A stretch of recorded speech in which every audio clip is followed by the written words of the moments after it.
নমস্কার। রাস্তার কুকুরকে অতি অবশ্যই রুটি, পাউরুটি, বিস্কিট সকলকেই খাওয়ানো উচিত। কেন জানেন? যদি আমরা রুটি, পাউরুটি, বিস্কিট খাওয়াই তাহলে আমরা মানসিক দুশ্চিন্তা থেকে চটজলদি রেহাই পেতে পারি। কোনো রকম আমাদের কাজ হতে হতে আটকে যাচ্ছে বা বাধা পাচ্ছি, সেখান থেকে রেহাই পেতে পারি। আমরা জীবনে অনেক কষ্ট পাচ্ছি, সেখান থেকেও রেহাই পেতে পারি।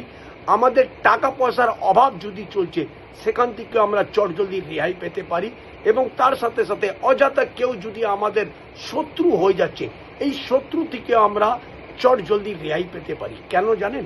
কারণ আমরা যদি কুকুরকে রুটি, পাউরুটি, বিস্কিট যদি খাওয়াতে থাকি, তাহলে আমাদের তিনটে গ্রহ ভালো হবে: শনি, রাহু আর কেতু। আপনাদের সকলের যদি জন্মছকে শনি, রাহু, কেতু ভালো আছে বা খারাপ আছে, তার সত্ত্বেও আপনি রাস্তার কুকুরকে রুটি, পাউরুটি, বিস্কিট খাওয়ান, জীবনে সুখময় আনন্দময়তে কাটাতে পারবেন।